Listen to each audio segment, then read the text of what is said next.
And the first rider is Luis Francisco. Big air to start. Setting up for the bumps. Yeah. Sick. Hits the volcano.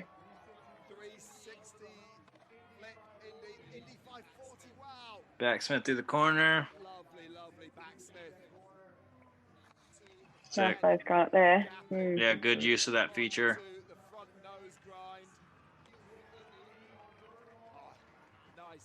Little Smithers.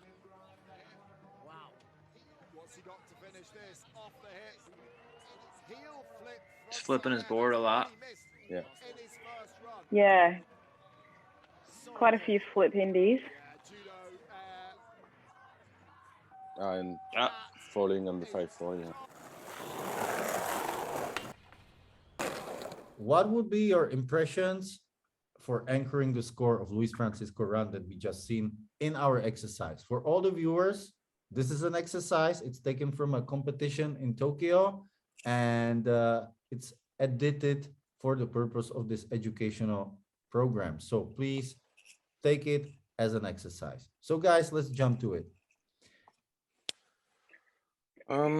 Thoughts on it? Where it should land? Yeah, we anchoring the score. Well, there's a lot of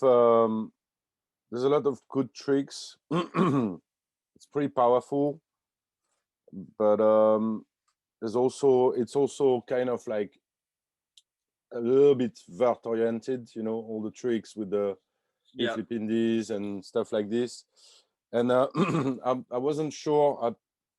I think the buzzer happened just before he tried his last trick, so maybe the bail doesn't count to me, because I think he didn't. Yeah. It wasn't hitting the wall yet, so that's a complete run. I'm not counting the bail. Well, to me, you know, I would say low 70s, something like this. You know, high 60s, low 70s, maybe a little bit more. Yeah.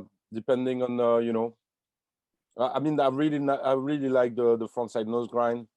I really like you know, that is super stylish on the frontside Smith. He got good amplitude on his tricks, you know, on his airs and flips, and obviously he's doing few of them. Yeah, and it's quite, there's a lot of variety as well. You know, it's not always the same. You know, that there's couple of heel flips, but you know, that's okay. I think it's a little, like you said, vert oriented, and some of the flip tricks that he did do were a bit predictable, you know.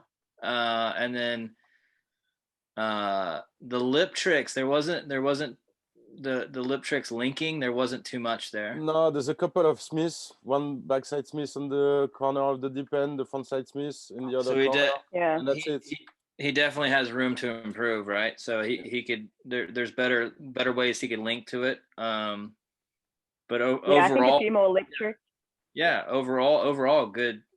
I mean, a good use of the course, especially with the nose grind. You know? Yeah, I love the nose grind. It's always a lot more riskier than a grind on the backdrop. A few too many flip indies for my liking, like 3 in one run. I think we mix that up with something else, like you're saying, a bit vert heavy, Alexi. Yep. Yeah, and same thing. I think that last trick doesn't count. You know, so for me, I'm thinking a full run though, and it was, you know, quite a substantial, nice run. So it's got to be that, you know, that mid to high score. You know, with, like Alexi was saying, like a good amplitude with the tricks, a variety of tricks still. You can't take away from that, and a full run. So I think, you know, you want to make sure it's not too low. So it's definitely got to be, I would say, up in the 70s. Yeah, low 70s. Yeah, Alexi, what you were at that same point? Yeah, I'm not gonna for that kind of run. You know, I don't feel comfortable going under 70. So I'll be really flat 70 or low 70s, but not 72, not higher than that, because of the vert oriented kind of tricks and the repetition on the heel flip indies and the flip indie and you know. Right. Yeah, I feel overall solid run. The bail doesn't count, but predictable tricks. Okay. Yeah. Pretty good, guys. That leaves us also with the space for the upcoming riders of the kind of same level of skating, and for this particular athlete, for this skater, a room to improve, because like we said, there are things that could be improved, right? We know it. We know what Luis can do. You know. Exactly. So perfect. This was a great example of anchoring the score. Now let's move to our next topic.